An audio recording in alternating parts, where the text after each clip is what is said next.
मैं आना चाहूँगा अब डॉक्टर धीरज के पास। वो एक ट्राइकोलॉजिस्ट हैं और जो कि मतलब कि केस बाल संबंधी देखते हैं, वो हेयर ट्रांसप्लांट सर्जन भी है। तो मैं पूछना चाहूँगा कि आजकल देखा जा रहा है कि लोगों में बाल झड़ने की समस्या बहुत बढ़ गई है।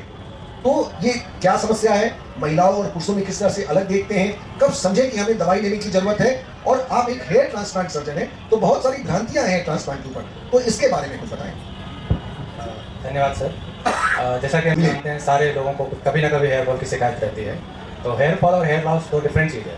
हेयर फॉल है जब हमारा बाल नॉर्मली शेडिंग होता है और वो रिप्लेस होता रहता है, ये नॉर्मल फिजियोलॉजिकल फंक्शन है। यहाँ पे हमारे बाल झड़ते हैं फिर आ जाते हैं। लेकिन हेयर लॉस एक ऐसी कंडीशन है जहाँ पे आपके हेयर फॉल की तीव्रता बढ़ जाती है, जब हमारे बाल नॉर्मल से ज़्यादा झड़ने लगते हैं और धीरे धीरे करके थिनिंग आनी शुरू होती है बालों में, बाल की डेंसिटी कम हो जाती है, बाल के स्ट्रैंड्स जो होते हैं वो पतले होने शुरू हो जाते हैं। तो इसके बहुत सारे रीज़न हैं। जो मोस्ट कॉमन कारण है वो है हार्मोनल और जेनेटिक। इसके अलावा आपका लाइफस्टाइल, खान पान, कुछ इन्फेक्शंस होते हैं जो आपके बालों को कम कर देते हैं। स्ट्रेस एक अलग कंडीशंस हैं। इसके साथ साथ कुछ फिजियोलॉजिकल जो बीमारियां हैं, लाइक कभी में टाइफाइड होता है, डेंगू होता है। बहुत लोगों को कोरोना के बाद बहुत सारे बाल झड़ गए होंगे। तो ये सब कारण मिलकर हमारे बालों को कम करते हैं। साथ में एक एजिंग फैक्टर होता है, जब हम जैसे ग्रेजुअली एज होते हैं तो बालों की डेंसिटी कम होती जाती है। तो बालों का जो झड़ना है वो मेल फीमेल में एक समान ही है, बस थोड़ा सा डिफरेंस ये होता है कि हमारा जो फ्रंटल हेयर लाइन है मेल में वो रिसीव करता है, क्राउन थोड़ा सा स्पार्स होता है। बट फीमेल में क्या होता है कि वो डिफ्यूजली सभी जगह से बाल झड़ते हैं। कुछ रेयर केसेस में ऐसा होता है कि फीमेल के भी फ्रंटल हेयर लॉस हो जाते हैं, बट मोस्टली यही होता है कि बाल डिफ्यूजली सभी जगह से चले जाते हैं। आपका चोटी कम बनता है, बन अप के कम बनते हैं, आपका स्कैल्प बहुत ज़्यादा विजिबल होता है। और इसको ट्रीट करने के बहुत सारे मेडिसिन अवेलेबल नहीं है। एक्चुअली जो चीज़ अप्रूव्ड है वो 2-3 चीज़ें ही हैं जिसको कॉमनली आप लोग जानते होंगे। अभी इंस्टा का ज़माना है, सारे लोगों को सारी चीज़ें पता होती है। तो मिनॉक्सिडिल, फिनेस्ट्राइड और एक लो लेवल लेजर स्टिमुलेशन है, वही अवेलेबल है जो 70% लोगों को काम करता है। इसके अलावा कुछ लाइफस्टाइल मॉडिफिकेशंस हैं, लाइक स्ट्रेस कम लें, डाइट आप high protein diet, iron rich substance, vitamin C, vitamin D, biotin, ये सब का उपयोग करें।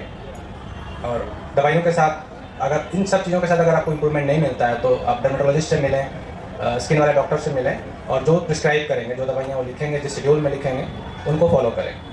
और इसके साथ और भी सर्जिकल मेथड्स हैं जिसको आप कर सकते हैं। सर ने जहाँ हेयर ट्रांसप्लांट का नाम लिया, तो हेयर ट्रांसप्लांट एक सेफ प्रोसेस है जहाँ हम लोग आप ही के बालों को यूज़ करते हैं। जो पीछे का बाल होता है वो झड़ता नहीं, वो बहुत रेसिस्टेंट होता है हार्मोनल चेंजेस को लेकर के।